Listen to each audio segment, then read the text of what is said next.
Hello everybody and welcome to Storm Reads, and today I'm going to be talking about the Novel Life Challenge.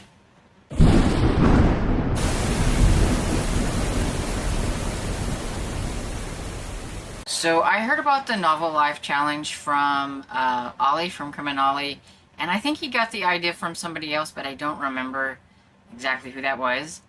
So I will link to Criminali, and you can go check it out and everything and what he says. It's also been a while since I checked out the challenge, so I may be coming up with my own little rules here. I don't know, but I know I'm trying not to use the same authors for any of these and anything like that, and it's basically reading a book from each year that you were born, starting with the year that you're born and working your way up to the present year.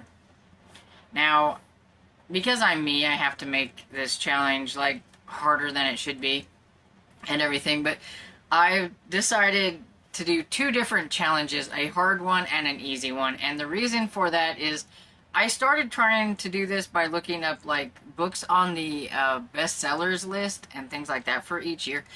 And there are some chunky books that are on there. And I had to pick books that I was interested in. And, of course, also I couldn't jump into the middle of a series, so it made it a little bit more complicated at times. So I thought, well, I really am kind of curious about these books that were on the bestsellers list that I picked. But I know that's going to take me a long time because none of the books I think that's on the bestsellers list that I have here, the ones that I picked, are less than 400 pages. They are over the 400 mark. So I decided to come up with an easy challenge too that I know that I can probably accomplish a lot quicker. That's going to be mysteries, thrillers, and horror from each year and everything, because those, besides at least one that's on my list, most of those will be under 400 pages. So hard challenge over 400, easier challenge under 300. I will be telling you the page count in these, and I will give a caveat that if I do decide to DNF one, I will just find something else and put in its place, and it will most likely be one of my retro romances or something like that I will slot in there. But I was trying to try these different books that I might not read normally and see how I fare with them, but I can always go back to something I know I will like to read from each year. With that explanation out of the way, I'm going to hurry up and get into these. I don't want this video to be super long, but I do have 2 books per year, so I'm going to try to tell you about them the quickest that I can so that I'm not making a super long video. And so 1975 was the year that I was born. Nobody calculate that up and find out how old I am. That's not right. Okay, so for the hard one, I have The Money Changers by Arthur Haley, or Halley. Not exactly sure how you say that. But this one is 437 pages, and I have notes over here, so if I keep looking this way, you'll know why. And so it says, the personal problems of directors and officers of the First Mercantile American Bank led them to involvement in corruption, violence, scandal, and high-stakes financial dealings and stuff. So that's what that one's going to be about and everything. I think I've heard of the Money Changers, but that's about it. Then my easy one is going to be Where Are the Children by Mary Higgins Clark. And this one is 288 pages, and it says, a woman flees heartbreak from a broken marriage and death of her 2 children. Years later, different name, marriage with 2 more children, and they go missing. It's coincidence, or is it something more sinister? So, 1976, I have Trinity by Leon Uris, and I could be pronouncing that totally wrong. But this one is 894 pages, and it is a sweeping and powerful epic adventure that captures the terrible beauty of Ireland during its long and bloody struggle for freedom. It is the electrifying story of an idealistic young Catholic rebel and a valiant and beautiful Protestant who has defied her heritage to join this cause. It is a saga of love and danger, and yeah, it's a big one, so we'll see how it goes. So my easy prompt is The Sins of the Father by Lawrence Block.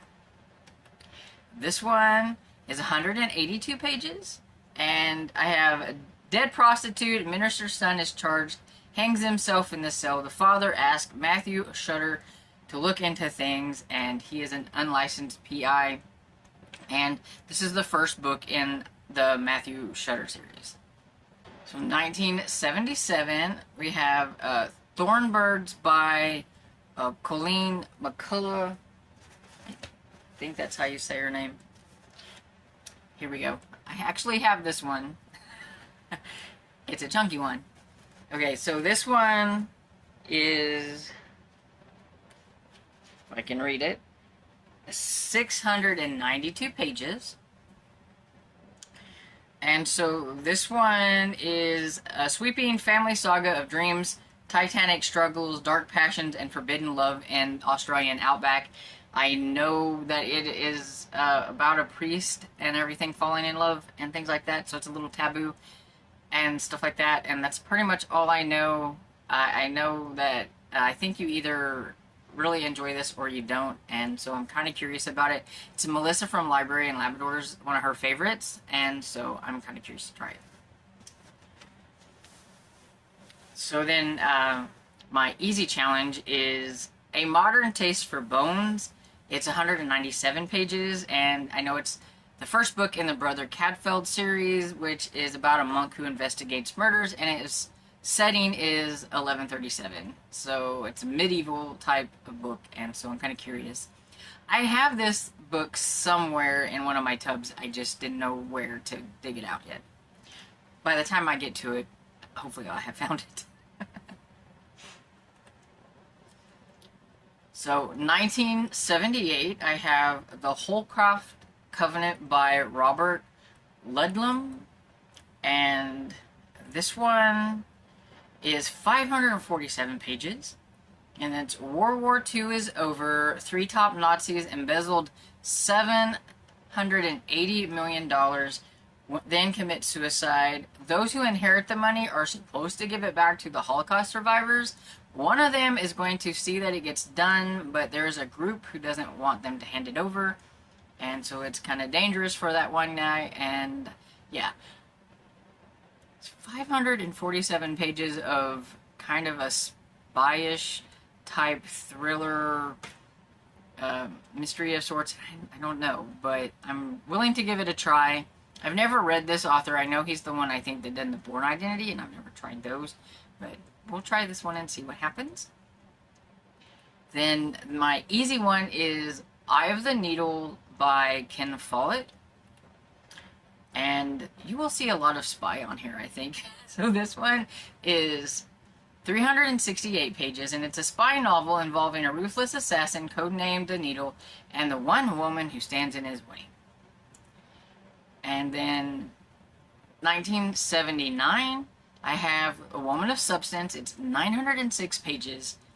I have this one too somewhere. I'm going to try to dig it out and everything. And so this one is about a woman who rises up from poverty to being wealthy, and I'm guessing all the struggles that goes with it. A lot of struggles. 906 pages worth of struggles, evidently. And my easy one is The Cater Street Hangman by Anne Perry. And this one is 288 pages, and it's a historical mystery about two sisters who defy society's norms and investigate a murder with Inspector Thomas Pitt. This has been recommended to me before whenever I've done videos about historical mysteries, and so I've been kind of curious about it. 1980, we have The Name of the Rose by Umberto Eco. I'm not exactly sure if I'm saying that right. But this one is 552 pages. Set in Italy in 1327, a person accused of heresy, Brother William of Baskerville investigates, and then there are 7 bizarre deaths that happen while he's investigating or whatever. So I'm kind of curious about it. So we'll see. The easy one is The Man Who Killed His Brother by Stephen R. Donaldson. And this one's 256 pages. And it's about a down-and-out PI who has to investigate a missing persons case and needs to be sober in doing so, as it is his dead brother's daughter who is missing. And so I thought that one sounded pretty interesting, especially some of the other stuff that I read about it on there that I didn't put in here.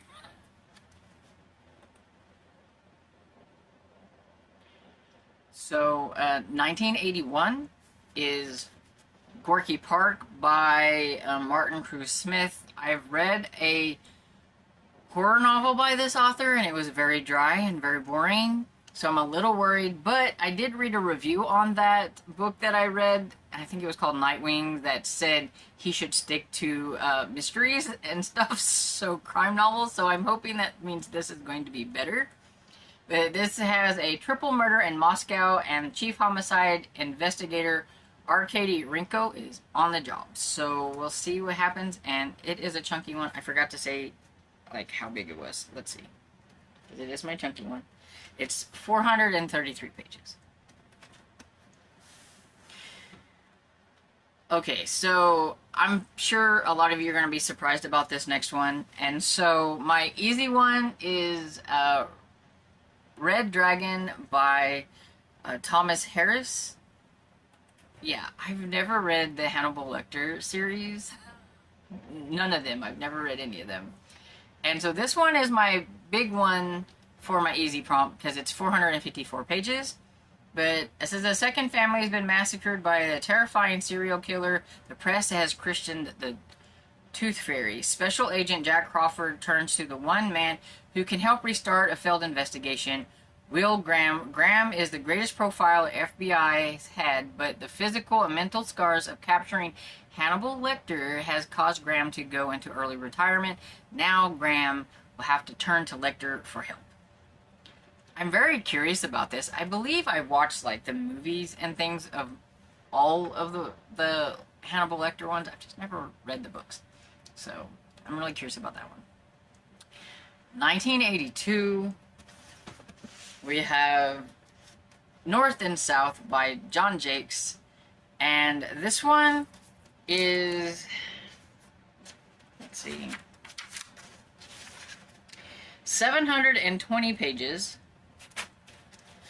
I got this one from Tammy from Believe in Your Shelf a couple years ago, I believe now, and I've been wanting to read it, but at the time I had just finished Gone with the Wind, and I didn't want another heavy Civil War book, but I think a couple of years, has gone by now that I think I can tackle another Civil War book.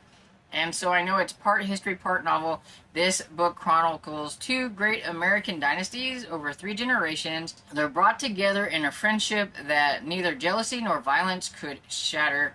The Hazards and the Maines are torn apart by the storm of events that divided the nation. I know this is a trilogy, and I have all 3 of them, but we will tackle the first one and see how it goes first. Okay, so my easy one is Indemnity Only by Sarah Paretsky. Probably butchered that.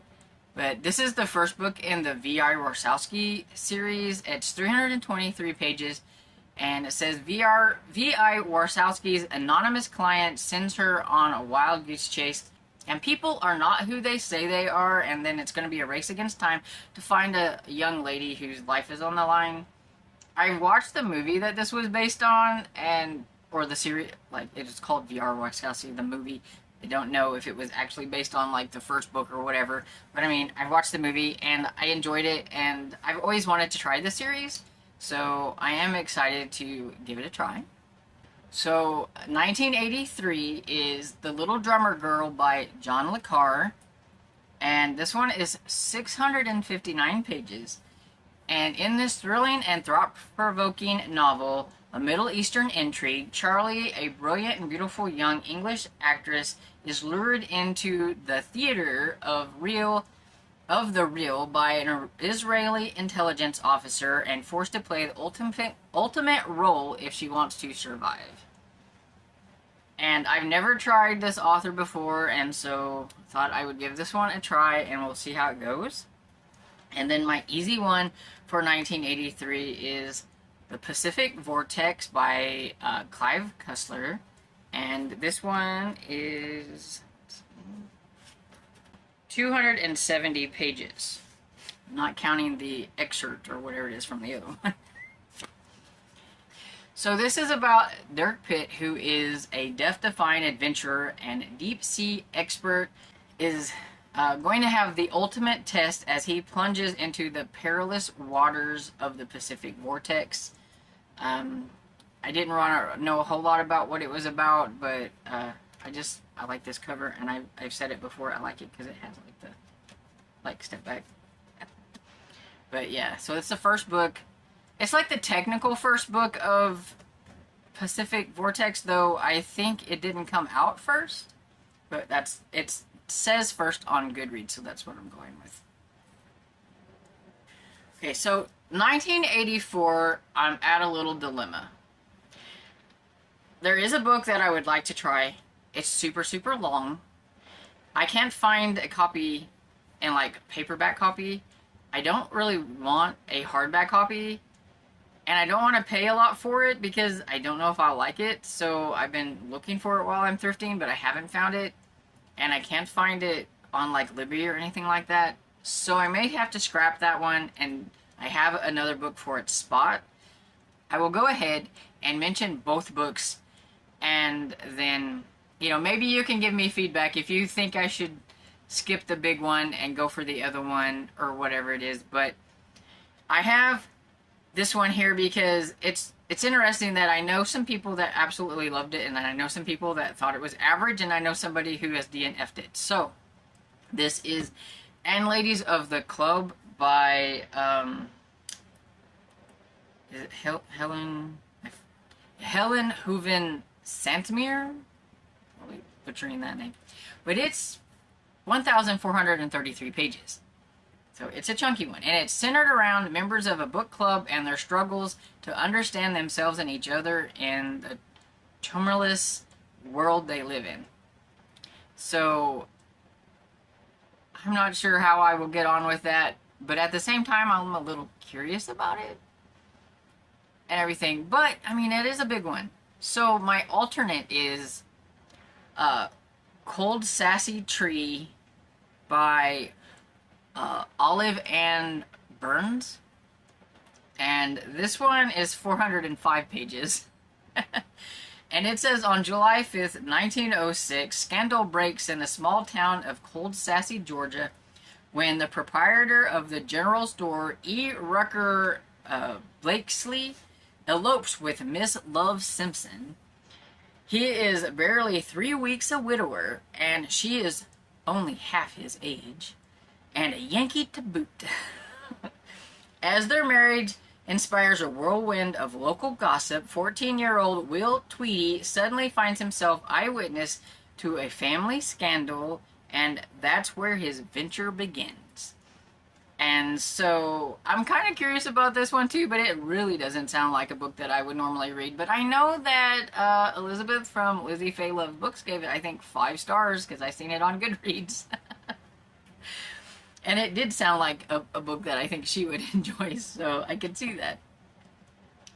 So my easy book for 1984 is going to be Dark Falls, which is by Dean Koontz, and it's 371 pages, and it says, Baba Lavelle is a stranger in New York, a stranger with a mission to break the mafia stranglehold on the city's drug traffic and take over for himself.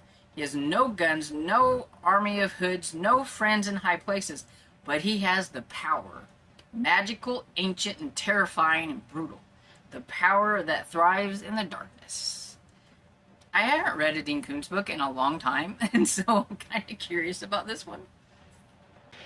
So my last two books, 1985 is If Tomorrow Comes by Sidney Sheldon, and I've never read a Sidney Sheldon book either, so I don't know why.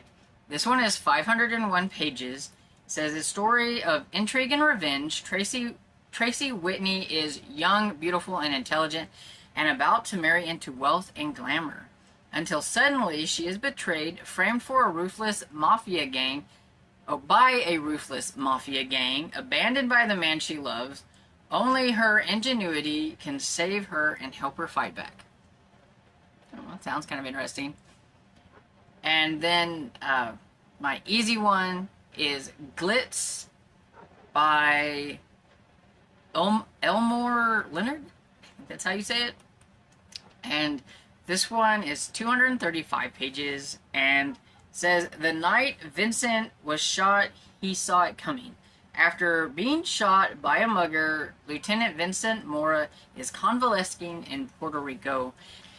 There he meets a lady, and everything gets complicated when someone he put away is out for revenge. So, yeah. I'm not sure if I summed these up greatly, but I was trying to sum them up well enough that it wouldn't take forever for me to tell you what the books are about. And I figured if you were a bit curious about them, you could go and look them up on Goodreads or Storygraph or something like that and get more information on them. But let me know, have you read any of these books, and do you think I will enjoy any of these books? Just don't, like, spoil anything, but yeah, I'm curious if anybody's read these, and I feel like a bad mystery reader because I think some of these I should have already tried before, and I haven't, and so that's one of the reasons why I'm interested in the easy section and everything, and just getting out of my comfort zone a little bit with the harder section and everything. So this is my first decade of the Novel Life Challenge. We'll see how it goes, and I hope you enjoyed this video, and if you did, please give it a thumbs up and subscribe, and I will see you all in the next video. Bye.